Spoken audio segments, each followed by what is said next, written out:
So this is where our topic leads to what we're supposed to be talking about today, which is instructor burnout, right? Welcome to the first episode of Middle Ground, guys. Middle ground. Hi, Mindy, and hi, Kel. My name is Sereni from VoodooCycle and VoodooBody. So let's start with an introduction from all of us first, yeah? So we'll start with you, Mindy. My name is Mindy. I am an instructor at VoodooCycle and VoodooBody. So I teach rhythmic cycling and strength training. And yourself, Kel? I'm Kelvin. I'm an EMS trainer, a senior EMS trainer at Vibe 20. EMS for electromuscle stimulation, a fitness center. Been working as a senior trainer at Vibe 20 for coming to 3 years now. I wouldn't say I'm full-time, but I also manage the studio. So I also run other businesses. Yeah, so that's me. So Mindy, you've always been exercising since day dot. This is what I know of you. So do you want to tell us how that fitness background led you to becoming an instructor at VoodooBody and VoodooCycle? Fitness has always been a part of my life, not by choice, but by force. Oh no. Oh, take a childhood, didn't it? Yeah, PTSD. Sure, I get it. So my dad signed me up for swimming sessions when I was 3. God. Me too. Really? Yes. So, and he just brought me to the pool and got a coach for me. And I think every night, not every night, maybe 4 or 5 nights in a week, I have to swim 20 laps. Oh. The full Olympic size. Right. Yeah, so So 7 days a week, you'll be swimming 20 4 laps. days a week. 50 meters, 20 laps. Being Yeah. free. That's crazy. Yeah. So, but you? It's very normal, actually. How old Yeah. were you when you started doing this? 4 or 5? 4 or 5. Yeah, so I would swim in the adult pool and like the adults would be like, what is this kid doing? But my dad would do it with me. Right. Yeah, so Up to what age were you swimming? 17? Yeah. Were you with CASA, Kuching-based Swimming Association? No, No, you're on your own. Or else my sister plays badminton. So she was chosen to go to that athlete school in Malacca. So she's a badminton player. My mom is also a badminton player. I kind of got into badminton as well, but not as good, obviously. And I picked up tennis in school. I don't know. Everything. And then martial arts, right? Yeah, martial art was later when I was an adult. Yeah. My first job actually was at True Fitness. So that's how I picked up yoga. I am very fickle-minded and I get bored very easily. So I pick up everything. I've done bouldering. I don't know, you name anything, I've done it. So then this thing happened by chance because you put up the audition and then my husband kind of forced me to go audition. Signed himself up, so I couldn't bail. So then that happened and I'm very glad that I'm actually doing something in an industry that I am passionate about. Amazing, amazing. Great. And yourself, Kel? You've always been doing sports since you were young. Yeah, very much like Mindy. I started off with swimming. I started at 5, just swimming, waddling in the pool, and suddenly my dad decided that my sister and I should go and join and train for swimming. And the next thing I know, I remember waking up at 4 in the morning, 4:30. I always get butterflies in my stomach because the idea of jumping in the pool, it's a really cold pool, okay? Like you have got like this mist, a layer of mist on top of it. Basically, when you arrive in the swimming pool, it's pitch black. Yeah, you got lights on the side, but the pool is black still because the lights are not turned on. Yeah. 5 o'clock, they turn on the lights and you see the layer of mist on top there. It just gives you that tummy upset. You know, it's just the idea of going into the pool where your body is still warm. How old were you? There was 5, 6 years old. Wow. Yeah, 4:30. The 5 o'clock, we're in the pool. 7 o'clock, I get up, shower, and then go for my tuition and go for school. And then, yeah. Did you So do that- any other sport? After I Swimming. quit swimming, I went into wushu and then bowling. Wow. Yeah, bowling was into on the state level. I had enough. I just want to do me. Yeah, so I still swim every now and then, but now mostly just fitness and I know you go to the gym a lot. I do Yeah. about 5 times a week. Yeah. Yeah, In Right, addition right. So- to your training. Yeah, EMS. I try to make time for it. Yeah. That's amazing. And I know that you train clients I and do. at Vibe. Yeah, about 20 sessions. Weeks, yeah. Yeah, 6 days a week. So it's about, I think about 20 plus clients a week. That's nuts. That's nuts. And Mindy, I know that you're also training for High Rocks in addition to taking classes here Sort of. and doing all sorts of different things as well. Not very serious about training high rocks. So You guys are amazing. So I have a totally different background from you guys. As a child, I was completely non-physical because I was ill for quite a while. I had asthma, I had all sorts of things. So I really wasn't allowed to do a lot of physical exercise. Right. I never really started to exercise until I was in my 20s. And my 20s were just, a year ago. I can't. Well, anyway, it started with just going to the gym when I was at uni, just slowly. And then from there on, I started to take some yoga classes when I came back to Malaysia after being abroad for a lot of years. From yoga, it just led on to Pilates. From there, I got married. I had 2 children. And again, I never really did anything that was so crazily active. It was usually just yoga and Pilates. Right. Yeah, so it's pretty sedate exercising, I would say. So when I had my kids, after I had my first child, I actually put on quite a bit of weight. So then I decided, okay, I'm going to do something about this. I'm going to lose the baby weight. And so I started joining a gym, and I was doing everything from HIIT to cycle, which was RPMs back in the day, to everything under the sun, yoga as well. So I was working out 6 days a week. And then I managed to lose the baby weight after 6 months. Right. Yeah. But the thing is, throughout that whole 6 months when I was exercising, I enjoyed it so much that I just kept at it. So it wasn't about losing weight anymore. It was just, that really high that you feel after a good workout. So I really enjoyed it. So then after I got pregnant again, the year later, but I just kept up all my exercises. And after I gave birth to my second child, I just did the same thing, and I just did it for the pure enjoyment. And then from there on, it just led to other things like Muay Thai. I was doing a lot. And then I kind of started doing a little bit of indoor cycling, not that active at that point. I would travel and then try a rhythm cycle class. Right. So that was like what, 2 years ago, 3 years ago? Oh, that was ages ago. That was maybe about 5 years ago, I'd say. But, I wasn't doing it regularly because I didn't have a rhythm cycle studio. So it was just like a once off.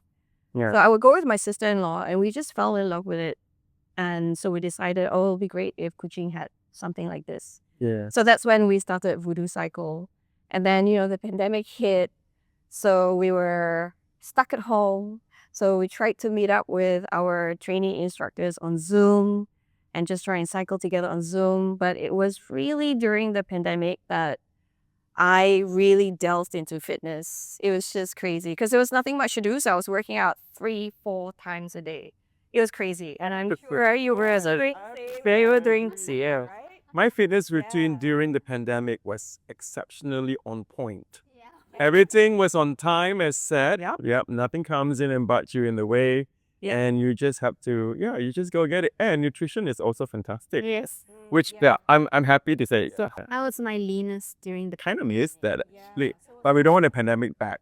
We don't want. We just want to, we just wish that there's less clutter in the ideal world. I mean, Yeah. So that was one good thing that came out of the pandemic, the whole fitness routines and a healthier lifestyle, I would say. So from there, I've done yoga courses. I became a yoga instructor. I did my 500 hours. So I was teaching yoga at a different studio at that time. I had a small home studio where I had my yoga classes. So when VoodooBody opened, I shifted all my yoga classes here. So at the moment, I'm teaching cycle classes, and I'm also teaching yoga at VoodooBody, and sometimes I'll sub and teach Pilates as well as strength training. So this is where our topic leads to what we're supposed to be talking about today, which is instructor burnout. Right? yeah. And I know a lot of fitness trainers suffer from burnout. So I just want to start with you first, Mindy. What is instructor burnout to you, and have you experienced it? For me, it's not physical, it's mental. So when I first started, it was 2023 December. Was it? I thought it was last I year. was 3 months pregnant. Right, yeah. So that's not that long ago, 1.5 years. Mm. When I first started, then there was a lot of pressure because somehow I felt like people judge me as an instructor based on my community, right? Word went out, oh, it's not that tough, it's very easy. The burnout is more on mental. You're worried every day. Are you good enough? Right, right. Are people gonna come this week?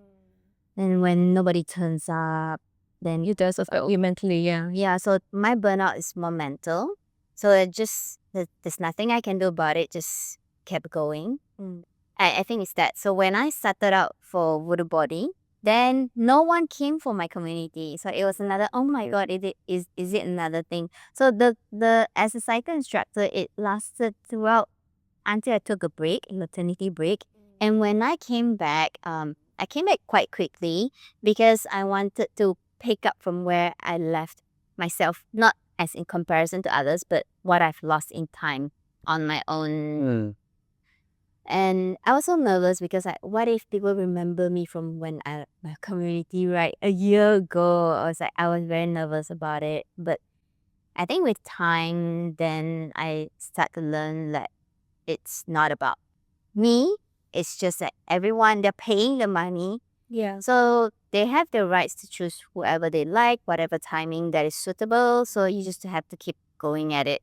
And so I think my burnout was very much mental. So of doubting myself. Right, right. Yeah, it was quite stressful. And how about you? Absolutely. I think for me, it's both mental, physical, and emotional. Yeah. This is fire in me. It's like basically you are like, imagine yourself as a locomotive engine, right? This train going on track and running on coal, basically. So basically, if you're running out of coal, so there's no fire, you're basically just cruising at a speed that you're not usually at. So when that happens, usually I know that something is off. Yeah. Whether it starts from physical injury or whether it's from a mental state. Yeah. So what were the first few signs that you experienced that led you to think that you had burnout? Uninspired, less motivation, not usually very worried about how clients think of me, but about whether or not I am able to give and perform my best for my client. Yeah. That's more. Yeah, I just want to add to that. The burnout was to a point that sometimes I hope that my class would cancel. Would I disappoint them? So I would rather have it cancelled so that I won't disappoint them. But how did you pull yourself out of it? So for example, okay, you're feeling really burnt out, but your class is still going on. When you come into the studio, how do you overcome it without them knowing that you were burnt out? I just put up a front lah, Yeah. facade, For sure. You always, you always got to walk in with her. So maybe I'll go to the toilet a lot of times. It's right. Yeah. Yeah. Like for me personally, because I've been a yoga instructor for 8 years now. And when I first started, I was teaching 6 days a week, even though it was from home, but it was quite a lot of days. When I opened the studio, I was literally in studio 7 days a week. Not because I was teaching 7 days a week, but you know, when you are a studio owner, you just have to make sure that the business is running well, making sure that the classes are I hear you. are running and everything's okay, and just, you know, try and meet the clients who come in and just, you know, get to know them, building a community. How I was functioning for a long time up until this year. I think this last 2 weeks was the first time that I actually eased off my schedule a little bit. Happy to So I'm not, you know why? You know why it is had to happen? It's because of all this constant living my life at such a crazy pace. It started off, I would rewind and say it really started off last year when I stopped teaching my Sunday morning yoga classes at my house. So, you know, when I'm not here in the studio, I'll be at home teaching yoga at my home studio. My daughter started complaining. They're like, Mom, you're working all the time. Can you please just take Sunday off and just be with us? And I'm like, but it's 8 in the morning. You guys are, doing your own thing anyway. And they're like, no, no, we just want you to be around. So then I thought, I really should be spending time with family because it's in my nature to be so obsessive and like pour 110% into something that I'm passionate about. But then I'm like, what a shit mom I am. If I don't listen to my kids and they're not gonna want me to be around for a long time. You know what I mean? Like when they get older, when they become teens, when they become young adults, they're not gonna want to spend so much time with me. So then I thought, you know what? Yeah, this is enough. 8 years, no more Sunday yoga. I'm sorry, guys. That's it. I had to put a stop to that. I did that last year. And then this year, well, 2 weeks ago, I got extremely burnt out. I was trying to hide it from Kel. Kel's also my EMS trainer. For the first time, right, Kel? When I came into your session, he forced me to go into a recovery workout because my legs just buckled up. It's just not right. I feel- halfway through the session, Yeah, cut yeah. it off and then Yeah, my legs just... send it down, and it Mm. gave you a relaxation. Because in addition to the classes that I was teaching, I was also doing other things like, cycling every day with another coach. Yeah. And just doing a lot with my body. And then at the same time, trying to run my business and Voodoo isn't even my full-time job. 2 other jobs that I'm doing. So yeah, my body just couldn't handle it anymore. But like you, like when I come into classes, no matter how burnt out I am, it's always putting the client first. Always. And you really can't give from an empty cup. Like no matter how hard you try to fake it till you make it, if you're empty inside, you can't be like 100% for your clients. No matter how hard you try. Yeah, no matter how hard you try. Yeah. So that's why I really believe that it's really important to have some self-care. And this self-care has to happen more often than you think it should happen. Like at least 3-4 times a week, you got to do something to bring your cortisol levels down. So whether it be meditation or just like a gentle stretch, like a recovery type stretch, like this restorative yoga, even that you can look it up on YouTube. Anyone can do it. To just taking a walk, just being with your friends. And like you told me, Sereni, just do something else. Stop working out. And in my mind, I was like, I'm so lost. I'm so lost because I was so used to like this whole, being physical. the lifestyle. Yeah, lifestyle. I think keeping a balance is everything. And also having said that, burnout, I think every instructors should go through at least once or twice. Well, it's not that it's avoidable. It's pretty much inevitable. If you're an instructor, you get burnt out. Yeah. But once you've gone through once or twice, you should be able to know how it affects you. Maybe different people like you and I, it's affected differently. Like you're affected more mentally. For me, Yes. it's both mental and it definitely will lead to physical. Whether it starts from physical first, mentally burned out first, right? Yeah. Either way, you're gonna feel it. So for after once or twice or 3 times you go through it, you should be able to know how to manage it. Yeah. Yeah. And balance. You got to manage it. You got to balance it out. Because We all manage things differently. Yeah.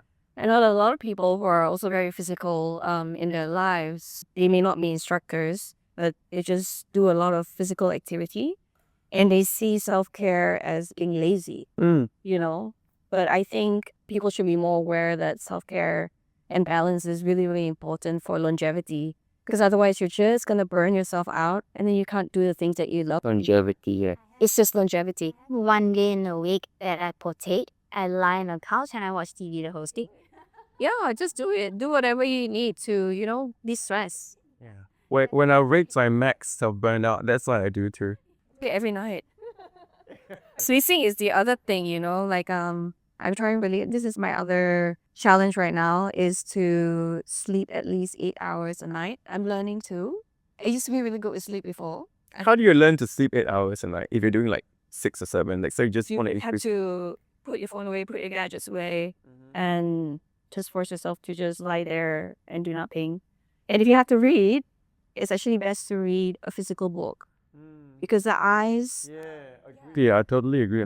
read differently on a device versus reading on an actual book. Absolutely. Yeah. So when you're reading from a physical page, your eyes tend to get more tired.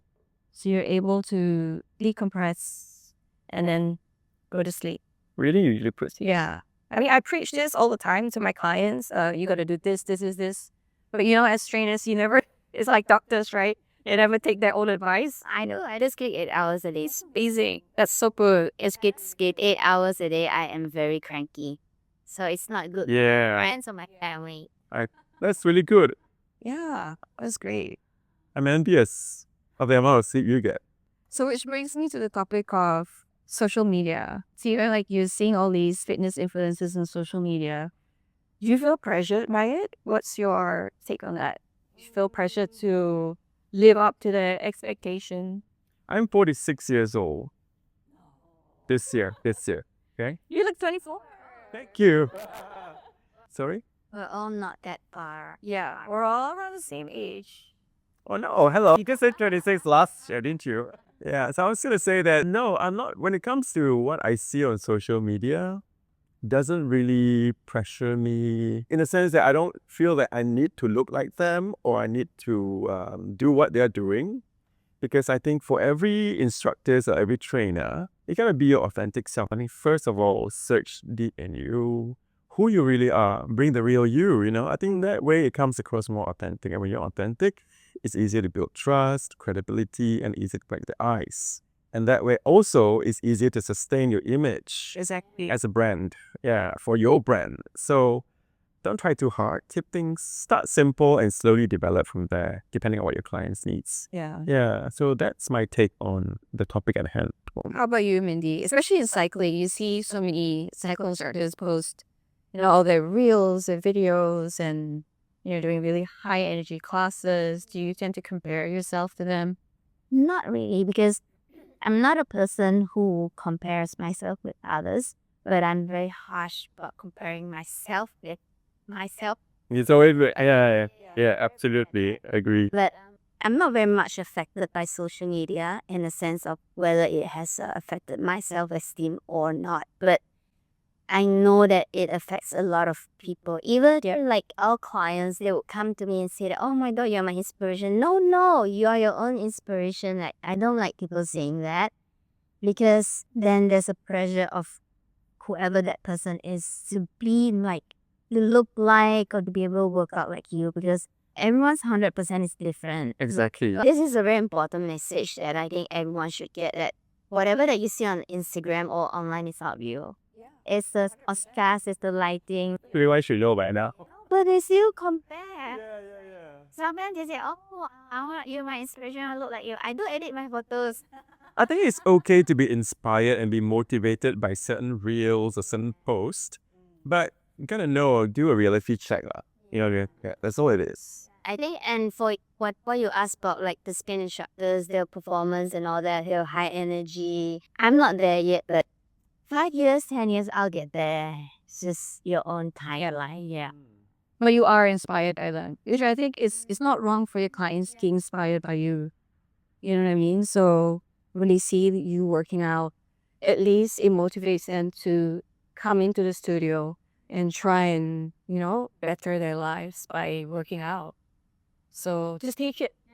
Yeah, but don't feel pressured by it. Yeah, don't feel pressured by it. But use it as fuel. Yeah, for the coal for your locomotion. Why you choose Go. the thing, right? Absolutely. Yeah.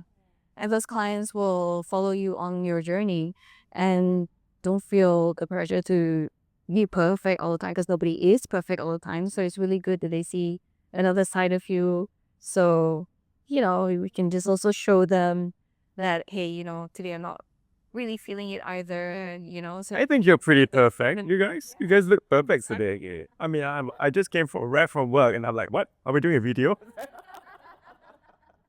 No, yeah, you guys, honestly, I think I'm inspired by both of you. Okay, I've known you longer, so yeah, definitely. Whenever any of your clients say that they're inspired or they feel like they want to be like you, I think take it as compliment. Use it as a fuel, to move forward. Use it to love them even more.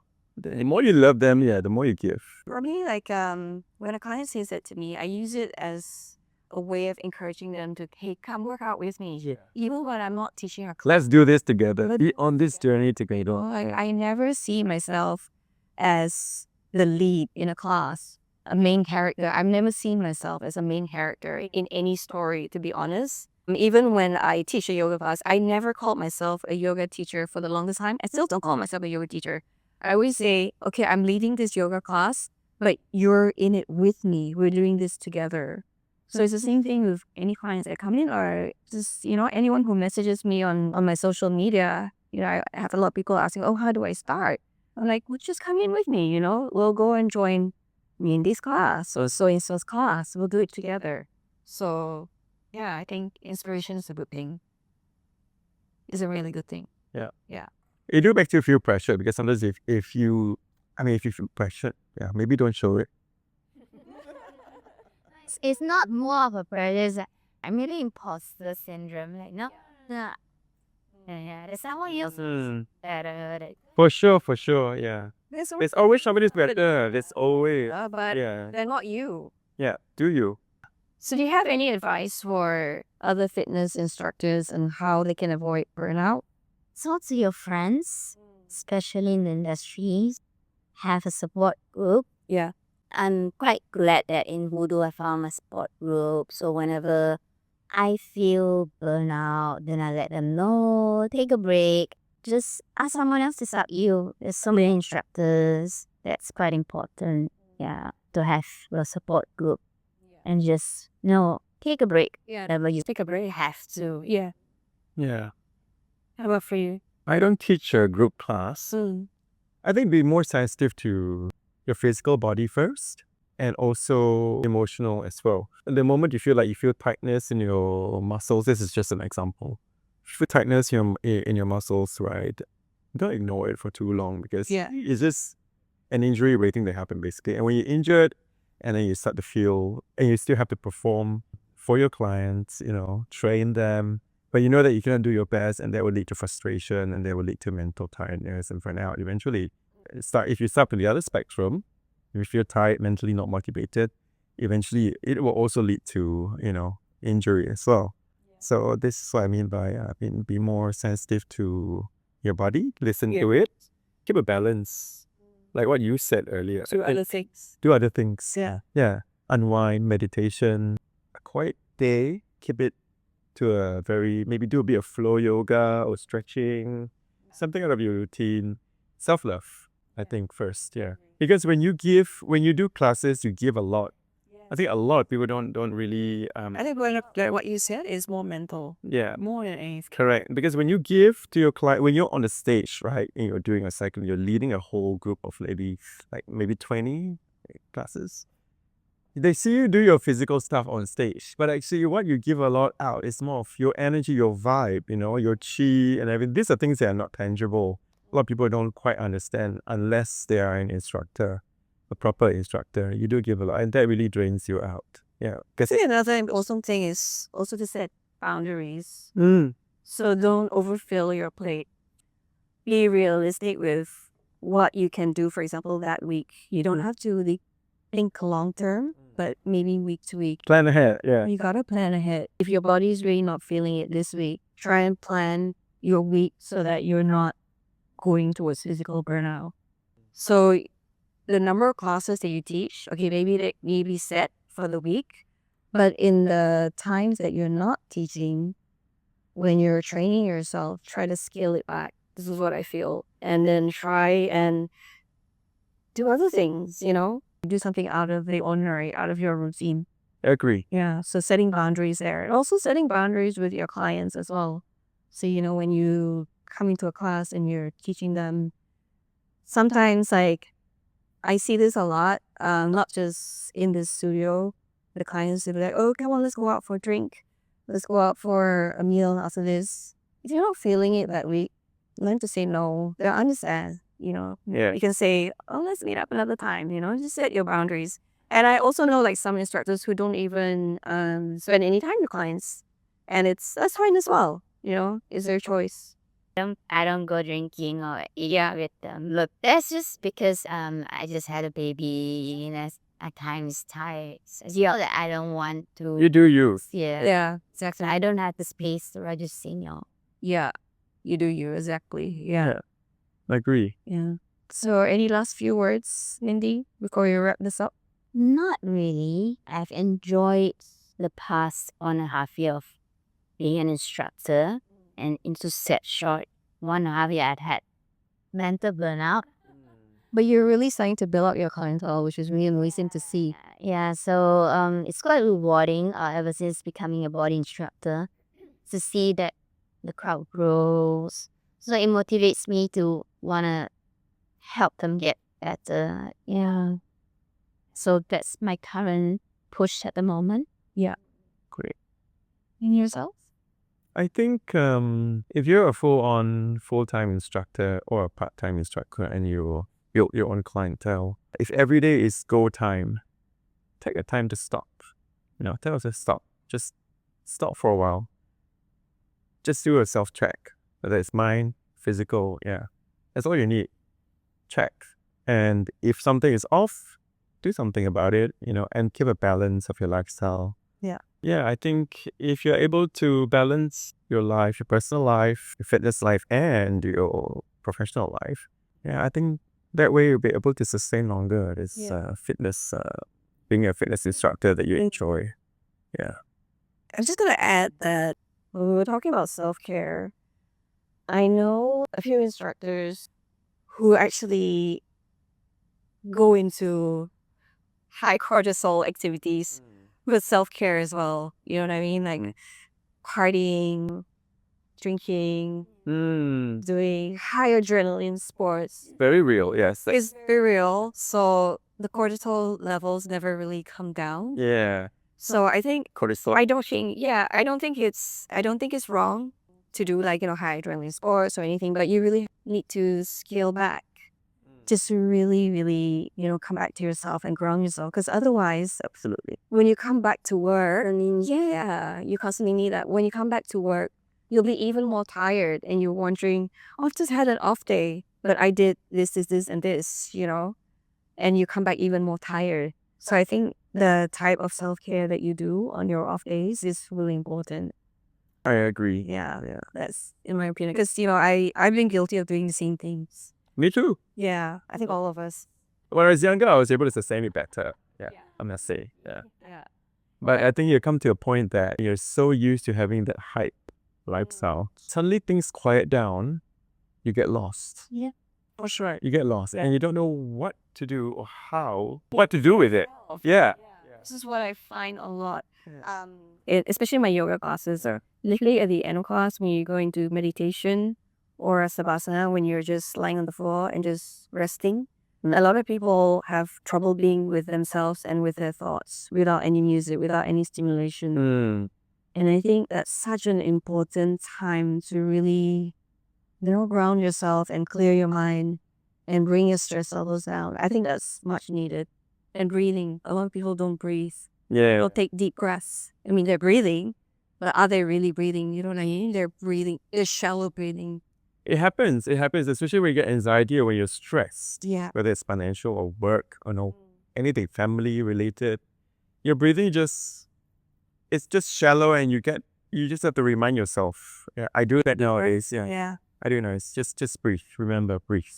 Yeah. Just stop for a while and breathe. And you'll feel better. Yeah. All right, guys. Thank you so much for this first episode. Thanks for having us. Round. Wow, what an honor. First episode, right? More to come. Guys, more to come. I say. Let's go.